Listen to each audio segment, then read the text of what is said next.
에스더 6장 1절부터 4절 말씀입니다.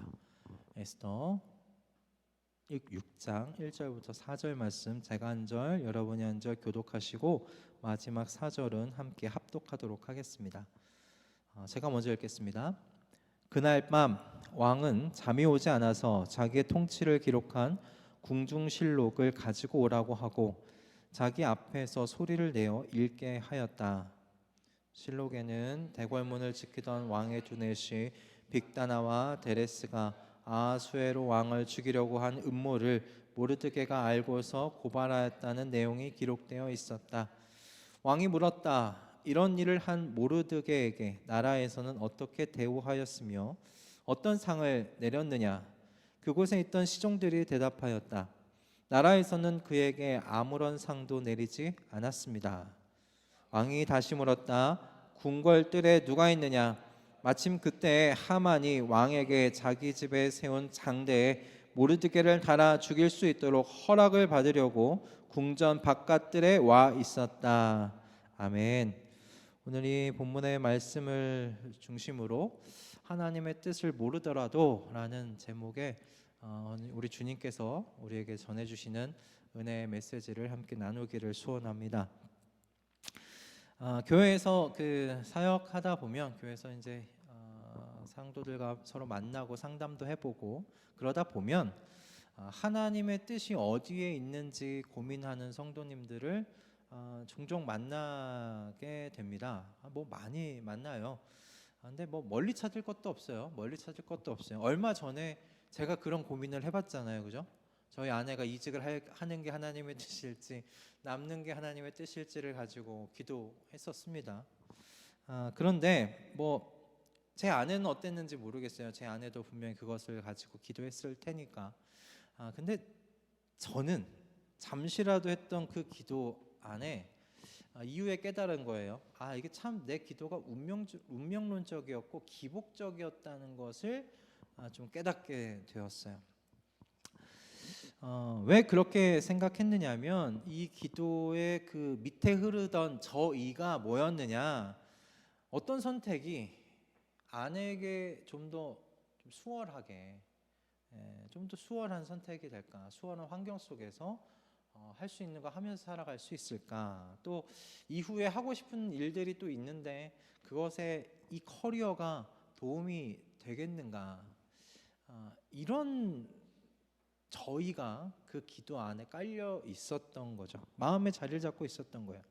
그러니까 목사인 저도 한풀 이렇게 벗겨 보면 그 밑에 굉장히 기복적이고 운명론적인 그런 목적을 가진 채 숨겨놓고 그걸 덮어놓고 그 목적이 있는데 덮어놓고 하나님의 뜻은 어디에 있습니까? 이렇게 기도했던 것이죠. 남는 게 하나님의 뜻입니까? 아니면 가는 게 하나님의 뜻입니까? 그렇게 하나님 뜻을 찾는 이유가 무엇입니까? 그렇게 하나님의 뜻이라고 생각한 걸 잡으면 아내가 좀 더 커리어에 도움이 되는 선택이 될 것 같고 그곳에 가는 것이 더 미래에 수월한 선택이 될 것 같아서 그렇게 기도했던 것이었던 거죠. 목사인 저도 그런데 성도님들이야 오죽하랴라는 그런 생각이 들더라고요. 얼마 전에 어떤 목사님께서 하시는 말씀을 들었어요. 참 그것도 우리의 어떤 수준을 이렇게 좀 알게 해주는 것 같다는 생각이 들었는데 한 성도님이 목사님께 찾아와서 기도를 좀 해달라는 거예요. 어떤 기도인가? 이제 막 은퇴를 하셨어요.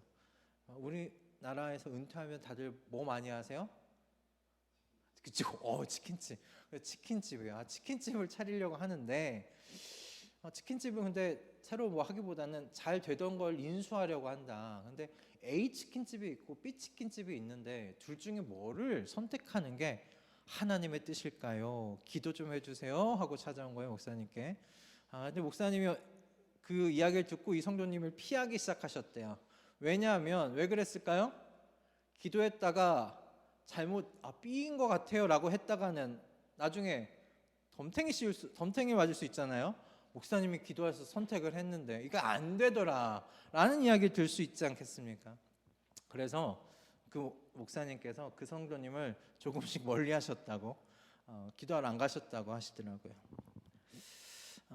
뭐 제가 너무 한쪽으로 치우친 이야기를 예로 들었는지는 모르겠지만, 많은 성도님들이 뭐 서로 알고 있듯이 알고 싶어 하시는 하나님의 뜻이 이와 비슷한 건 아닐까라는 그런 생각이 드는 거예요.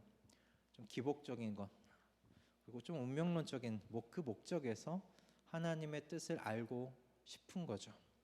어떤 길이 그래도 좀 더 수월한 편한 길일까, 여유로운 길인가를 알고 싶은, 저는 뭐 그게 사람의 연약한 마음이다라고 생각이 듭니다. 그래서 이번 주에 좀 생각을 해봤어요. 저는 왜 그런 저의를 가지고 하나님께 하나님의 뜻을 구하는 기도를 했을까라는 거죠.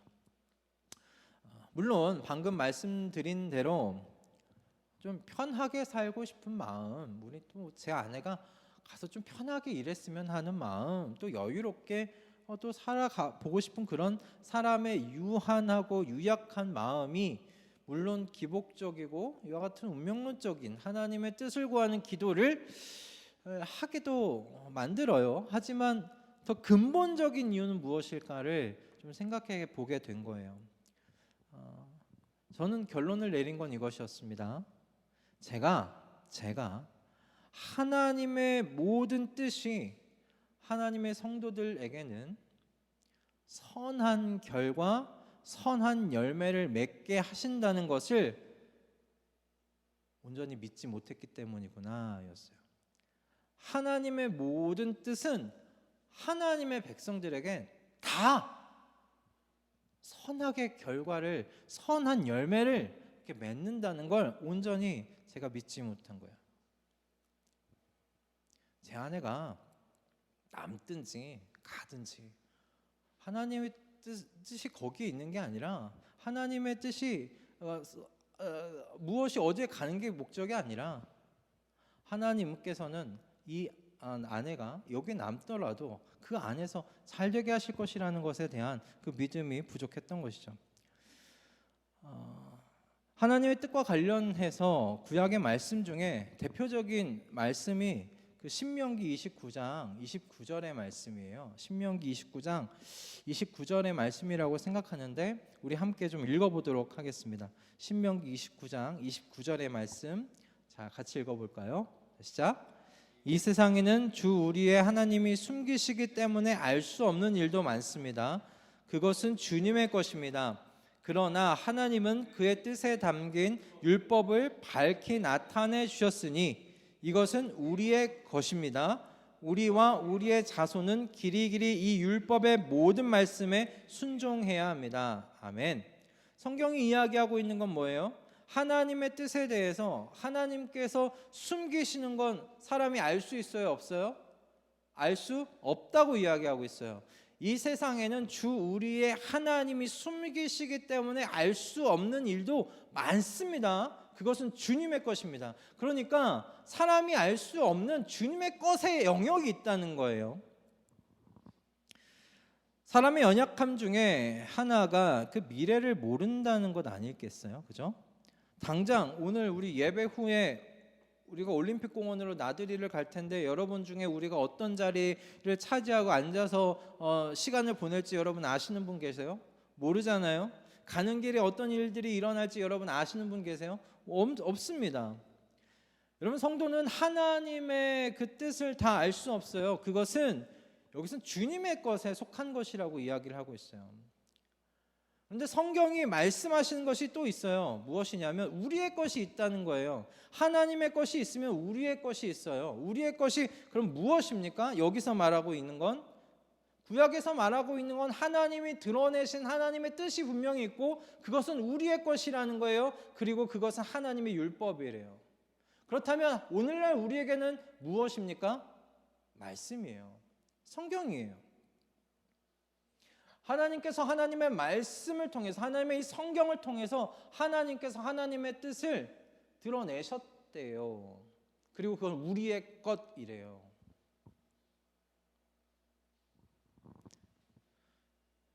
근데 참 신기한 건 하나님께서 우리 것이라고 준 말씀은 별로 이렇게 신경을 안 써요. 말씀 속에서 하나님의 뜻이 무엇인지를 찾아보려고 하기보다는 아직 드러나 있지 않은 하나님의 것을 더 궁금해하는 것 같아요. 내일 무슨 일이 있을지를 더 궁금해해요. 1년 뒤에, 5년 뒤에, 10년 뒤에 무슨 일이 있을지 하나님의 것에 속한 것인데 그것을 더 궁금해하는 것 같다는 거예요. 알고 싶어요. 마치 그것에 하나님께서 숨겨놓으신 하나님의 것에 우리 자신들의 인생이 거기에 달려있는 것 마냥 그것에 더 집중하고 있는 거예요. 그러나 성경이 이야기하는 건 뭐예요? 그 주님의 것이라는 거예요. 주 우리의 하나님이 숨기시기 때문에 알 수 없는 일, 그게 주님의 것이에요.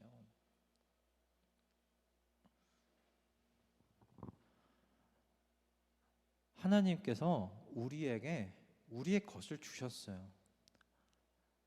밝히 드러내신 하나님의 뜻을 성경이라는 이 편지 속에 담아서 우리에게 주셨어요.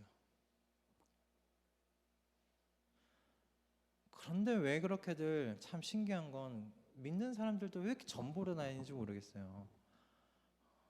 타로점도 보고 이것도 보고 왜 봐요 그거? 궁금하니까 주님께서 숨기신 주님의 것에 궁금하니까 차라리 성경 말씀 더 보지. 여러분 성경과 역사 속에 일어난 일들을 통해서 하나님께서는 분명히 하나님의 모든 뜻은 하나님의 모든 백성에게 선함이 된다는 것을 믿으라고 이야기를 하고 있습니다. 하나님께서 우리에게 주신 편지 성경을 여러분 읽어보십시오. 그곳에서 하나님께서 아예 드러내셨어요. 하나님은 하나님의 백성에게 하나님의 그 모든 뜻이 선하게 귀결되도록 선한 열매를 맺도록 하나님께서 그렇게 작정하신다. 그러니 그 믿음으로 살아가라는 거예요. 내일 몰라도 괜찮아. 내일 무슨 일이 일어날지도 몰라도 되잖아. 하나님의 온전한 뜻은 너가 선하게 너의 인생 가운데 하나님께서 선한 열매를 맺게 하시는 게 하나님의 뜻이야. 그게 하나님의 뜻이에요. 오늘 에스더의 말씀을 고른 이유도 여기에 있습니다. 여러분 하나님의 뜻은 언제나 하나님의 백성을 위한 선한 일들로 귀결된다는 것을 이 에스더의 말씀도 우리에게 가르치고 있기 때문에 오늘 이 말씀을 좀 선택했어요. 특별히 에스더 6장이 더 이 하나님의 그 뜻이 하나님의 백성들에게 선하게 작용하고 있다. 선한 그 결과를 향해서 하나님 뜻이 가고 있다는 것을 보여줘요. 에스더 6장은 여러분 우연으로 등장하는 하나님의 여러분 개입하심이 클라이막스처럼 이렇게 치닫는 곳이 이 에스더 6장이에요. 에스더 이 이야기를 모르신 분들이 계실 수 있어서 앞에 잠깐만 이 이야기를 좀 나누자면 여러분 에스더는 바벨론의 어느 왕 때 이야기입니까? 아하수에로 왕 때 이야기예요. 그런데 성경에는 아하수에로라고 되어 있는데 여러 가지 책들을 보면 이 아하수에로 왕이 크세르크세스 왕이라고 해요. 그래서 이 에스더서에서 이 크세르크세스 다스리는 때에 에스더가 이제 왕후가 된 겁니다. 근데 이 에스더에서 중요한 인물이 한 명 더 등장하죠. 누굽니까? 모르드게. 에스더의 사촌으로 나오는 이 모르드게가 나옵니다. 그가 어디서 일합니까? 궁정에서 일해요. 대궐에서 일하던 인물이에요. 근데 대궐에서 일하다 보니까 모르드게에게 정적이 한 명 있죠. 그 정적이 누구예요? 하만이에요. 하만이라는 인물이 있어요. 하만이라는 인물이 이 모르드게의 정적인데 이 하만은 출세욕과 함께 정말 잔인한 성품을 가지고 있는 사람이에요. 모르드게에 대한 이 미움이 하만이 어디까지 치닫게 됩니까? 하만이 유대인이잖아요, 그죠? 이 바벨론 안에 있는 모든 유대인들을 말살시키려는 계획을 세워요. 모르드게가 그래서 이 하만의 유대인 말살 계획을 알고서 에스더 왕후에게 임금님에게 나아가서 임금님께 자비를 구하고 이 유대인 우리 결례를 살려달라고 탄원해 봐달라 그렇게 권하지요. 에스더 왕후가 3일을 금식하고 난 후에 왕에게 나아갑니다. 이 에스더 왕후는 그래서 왕에게 나아가서 왕과 하만을 초대해서 잔치를 열기를 바란다라고 왕께 청하고 첫 번째 잔치에서 왕과 하만을 초대해서 이렇게 같이 식사를 하고 헤어집니다. 하만은 왕후가 왕과 자기만을 초대했다는 것을 굉장히 기뻐하면서 집에 돌아가는데 집에 돌아가는 길에서 모르드게가 자신에게 인사하지 않는 것을 보면서 또 그 모르드게에 대한 분노와 미움이 치달아요. 그래서 모르드게를 어떻게 하려고 합니까? 매달아 죽일 장대를 세워둬요. 그게 바로 오늘 본문 6장 바로 앞에서 일어난 일입니다. 그런데 오늘 6장이 어떻게 시작하냐면 그날 밤이라고 그렇게 시작을 해요. 오늘 본문 6장에서 일어난 이 모든 일들이 그날에 일어났던 거예요.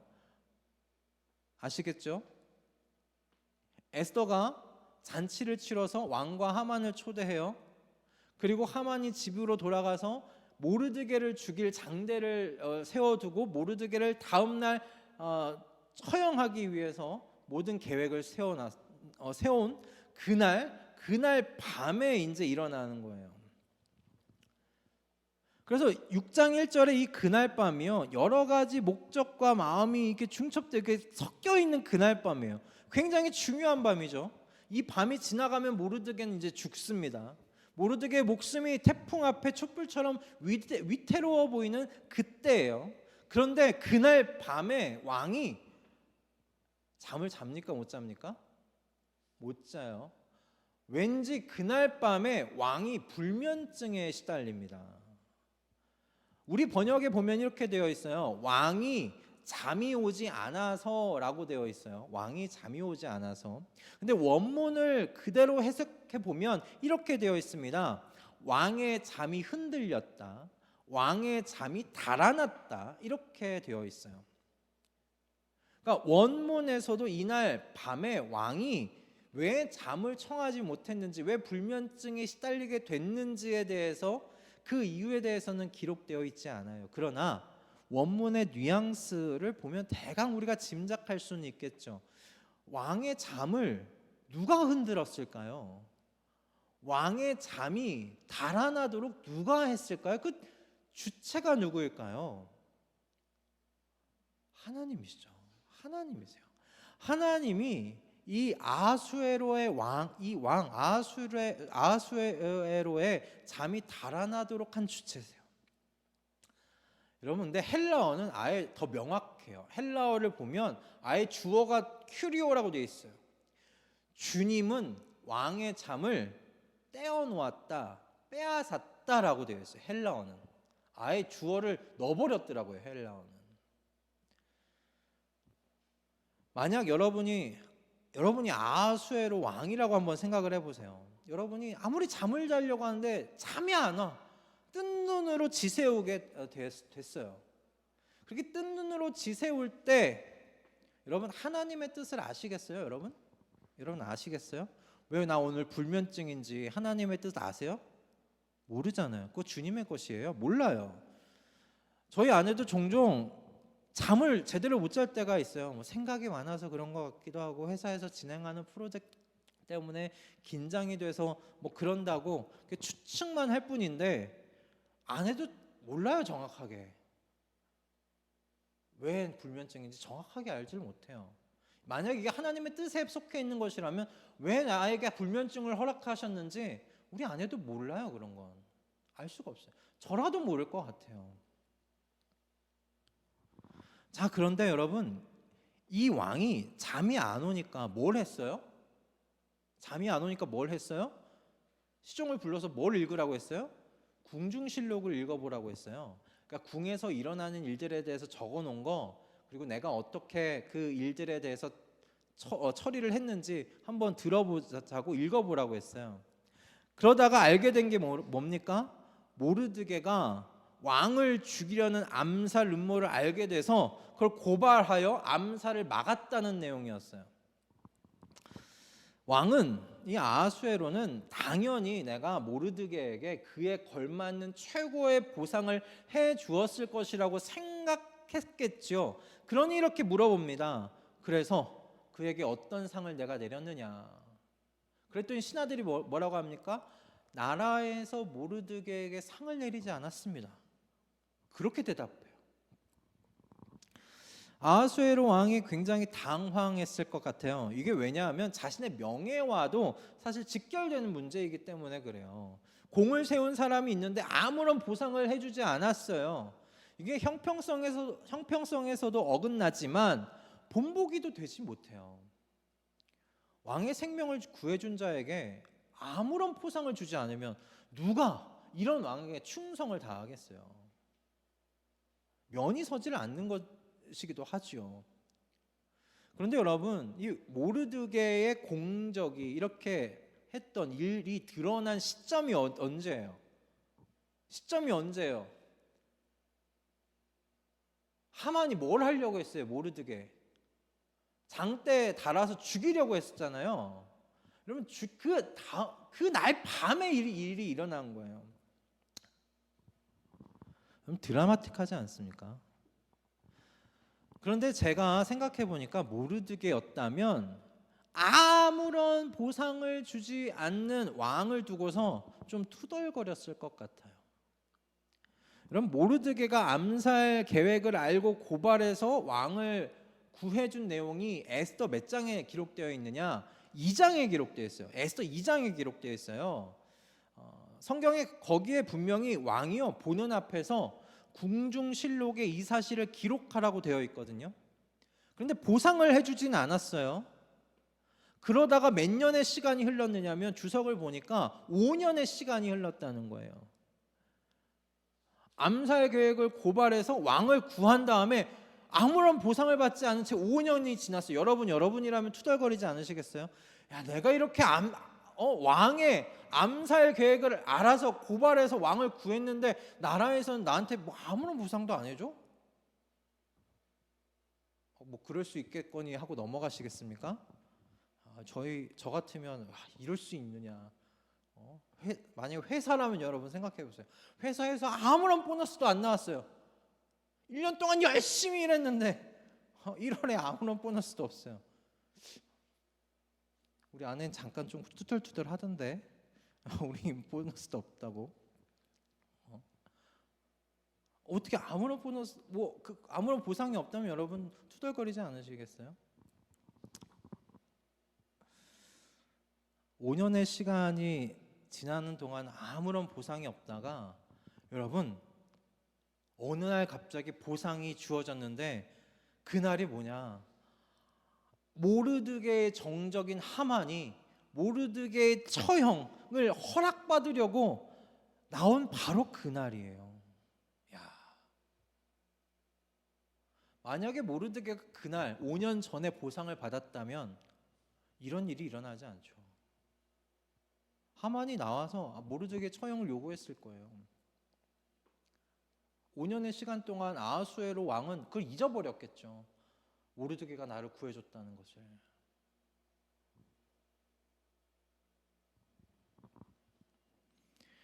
(5년) 전 모르드게는 하나님의 뜻을 알 수 없었어요. 왜 내가 이렇게 큰 일을 했는데 왕은 나에게 아무런 보상도 안 해주는가? 하나님 뜻은 어디 있습니까? 아무리 생각해도 모를 겁니다. 5년 후에 자신에게 이런 일이 일어날지 모르드게는 모르잖아요.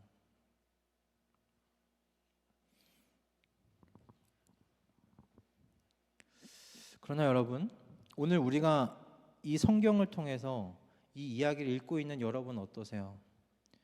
여러분에게도 지금 하나님의 뜻이 감춰져 있습니까? 아니면 지금 드러나 있습니까? 하나님의 뜻이 드러나 있지 않아요? 모르드게를 향한 하나님의 뜻 여러분 모르시겠어요? 읽어보면 바로 알잖아요. 아, 이래서 하나님께서 이때 모르드게가 바로 상을 받지 못하도록 하셨구나. 하나님의 뜻이 여기 있었구나. 이렇게 드라마틱하게 사용하시려고 하나님이 이렇게 두셨구나. 우리는 알죠. 하지만 당시의 모르드게는, 그리고 아수에로에게는, 에스더에게는 이 하나님의 뜻은 감춰져 있었던 거예요. 모르는 거예요.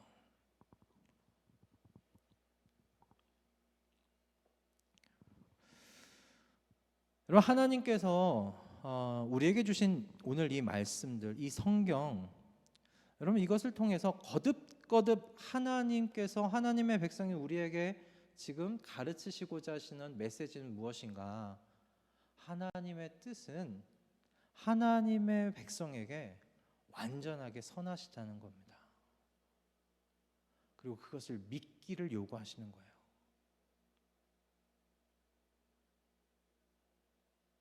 당장 내일, 오늘 당장 일어난 일에 대해서 하나님의 뜻을 모를 수 있어요. 그게 내게 안 좋은 것일 수 있고 내게 불친절하게 다가오는 사건일 수도 있어요. 그냥 예를 들면 모르드게가 그에 합당한 보상을 못 받은 거 불친절한 어떤 사건과 같은 거잖아요. 여러분, 그것이 하나님께서 앞으로 쓰실 하나님의 선하신 계획 안에 있다는 것을 하나님은 믿기를 바라신다는 거예요.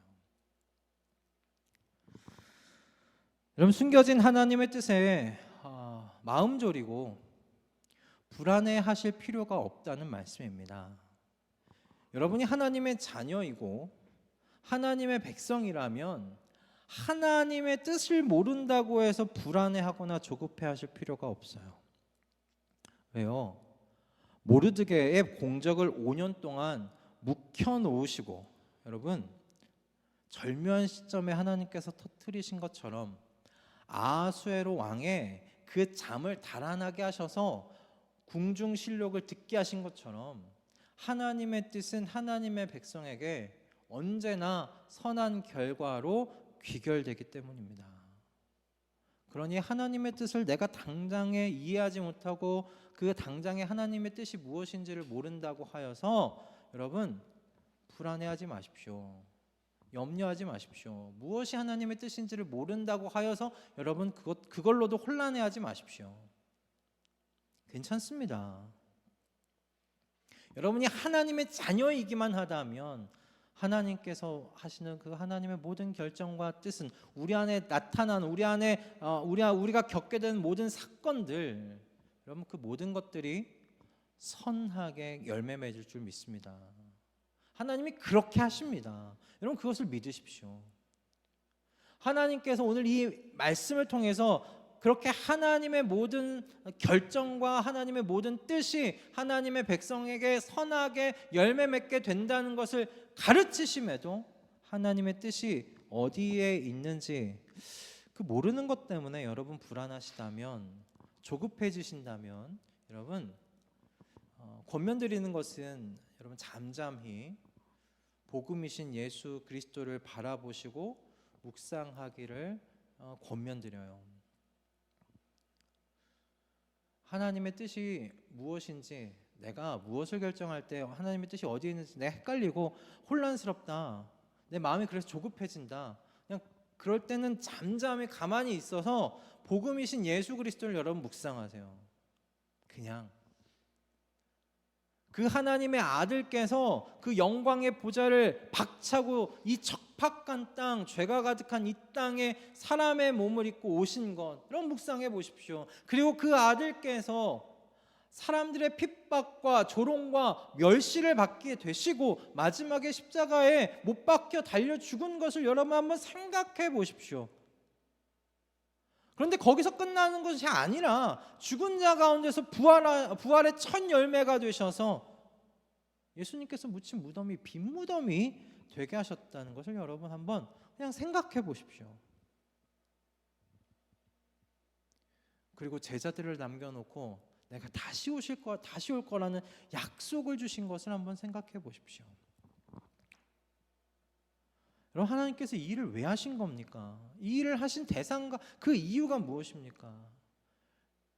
여러분, 이 복음, 이 좋은 소식의 대상은 저와 여러분들이고요, 저와 여러분들을 하나님의 영원한 그 진노와 여러분 그 지옥의 불길에서 구원하시기 위한 것 아닙니까? 그렇게 구원하시기 위한 것입니다. 여러분, 예수님께서 그래서 이렇게도 이야기하십니다. 악인도 그 자녀에게 좋은 것으로 줄 아는데 하물며 나를 이렇게 보낸, 이 땅에 보낸 하늘의 아버지께서 당신의 자녀들에게 좋은 것으로 주지 아니하시겠느냐. 나를 십자가에 못 박혀 죽게 하시는 그 하나님 아버지께서 그래서 하나님의 자녀로 삼은 여러분들에게 좋은 것으로 주지 아니하시겠느냐. 바울 사도는 그래서 고린도전서 6장 19절과 20절에서 이와 같은 말씀을 남겨놓습니다. 고린도전서 6장 19절과 20절 말씀입니다. 함께 읽겠습니다. 여러분 자신의 것이 아닙니다. 여러분은 하나님께서 값을 치르고 사들인 사람입니다. 아멘. 여러분, 값을 치르고 사들인 사람입니다. 어떤 값입니까? 하나님의 아들이신 예수님께서 십자가에서 죽으시는 값입니다. 그 값을 치르고 여러분 사셨어요. 여러분들이 비싼 돈 주고 산 물품이 있다고 한번 생각해 보세요. 그냥 굴려 다니게 하시겠습니까? 아무데나 막 쳐박아요? 저는 못 하겠던데. 뭐 비싼 게 있진 않지만 만약에 저에게 가장 비싼 거는 제가 갖고 있는 노트북이거든요. 저에게 가장 비싼 건 그건데, 저 그거 저희 아내도 알고 제 아들도 뭐 인정할 겁니다. 아무도 잘 못 만지게만 합니다. 제 아들이 만지려고 하면 불안해요. 그래 이렇게 만지다가 야 그건 더 이상 만지면 안 돼, 막 이렇게.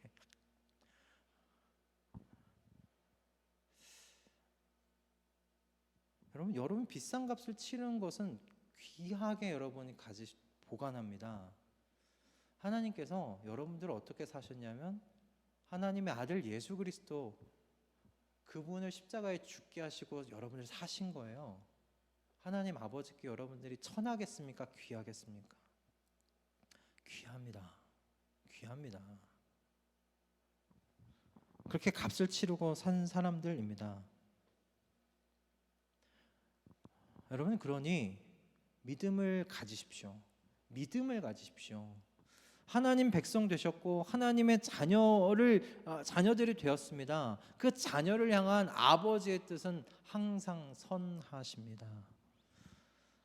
하나님을 사랑하는 자들에게는 모든 것이 협력하여 선을 이루게 하시는 줄 믿습니다. 아멘. 그것이 하나님의 뜻인 줄 믿습니다. 하나님의 다스림의 원리인 줄 믿습니다. 그렇기에 여러분, 우리가 해야 할 것은 무엇이냐면 우리의 미래의 삶 속에 그렇게 주어져 있는 하나님의 그 뜻을 알려고 노력하는 게 아니에요. 우리의 미래에 있는 하나님 뜻을 알려고 노력하는 게 아니에요. 하나님께서 감춰 놓으신 것을 굳이 열심히 알려고 그렇게 기도하면서 매달릴 일이 아니라는 거예요. 하나님께서 감춰 놓은 것은 사람이 몰라요. 목사인 저도 모르고요. 여러분, 예언의 은사를 가진 사람들도 제대로 정확하게는 몰라요. 뚜렷하게 알 수 없어요. 그냥 하나님께서 보여주시는 정도만 알고 이야기하는 거죠. 우리는 우리의 것으로 주어진 것을 붙잡으면 돼요. 그게 무엇입니까? 말씀이에요. 하나님께서 우리에게 주신 러브레터, 이 편지예요. 그럼 우리가 해야 할 건 우리 것으로 주신 그것을 그냥 굳게 붙잡으면 돼요. 믿음으로 굳게 붙잡으면 돼요. 하나님의 여러분 말씀을 붙잡으세요. 하나님의 말씀 속에서 하나님의 뜻을 찾아보려고 애써 보세요. 굳이 무슨 일이 일어날지, 무엇을 선택해야 될지 하나님의 뜻을 알려주세요. 굳이 그렇게 40일 뭐 이렇게 금식하시면서 그렇게 기도하실 필요는 없어요. 믿음으로 하나님께서 오늘 우리에게 주신 그 말씀하신 것, 그걸 순종하세요. 우리는 내일을 사는 사람들이 아니고요, 오늘을 사는 사람들이잖아요, 그죠? 그렇게 오늘 우리에게 드러나 있는 하나님의 뜻을 실천하며 이렇게 살면 돼요. 너무 단순하지 않습니까? 이렇게 심플하게 살면 됩니다.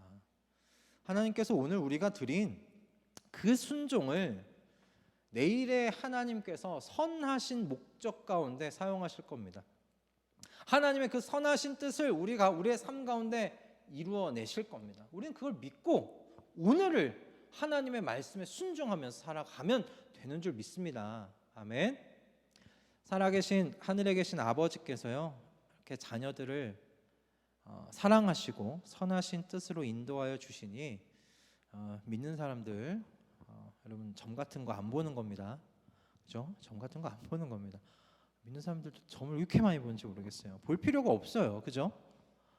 모든 것을 다스리시는 하나님께서 그분의 그 권세로 하나님 당신의 자녀들의 모든 것이 협력해서 선을 이루어 주시는데, 하나님께서, 아버지께서 굳이 그렇게 점을 봐요.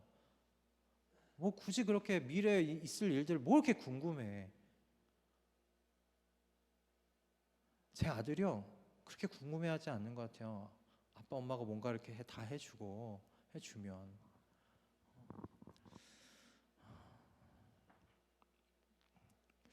우리 수서 동행교회 성도님들은 오늘 이후로 하나님의 것으로 숨겨져 있는 하나님의 뜻을 여러분 궁금해 하시기보다 이미 드러나 있는 것, 우리의 것으로 주신 말씀을 여러분 믿고 그 말씀에 순종하며 또 그 말씀 속에서 드러나 있는 하나님의 뜻을 찾으려 노력하시는 우리 가족들 다 되시기를 주님의 이름으로 축복합니다. 그리고 하나님의 뜻이 언제나 하나님의 자녀들에게 선함이 될 수밖에 없다는 것을, 선함으로 그렇게 열매 맺을 수밖에 없다는 것을 여러분 복음이신 예수 그리스도 앞에서 매일같이 확인하시면서 하나님의 선하신 뜻에 하나님의 그 선하신 뜻에 대한 믿음을 더 견고하게 해 나아가는 저와 여러분 다 되시기를 주님의 이름으로 축복합니다. 아멘.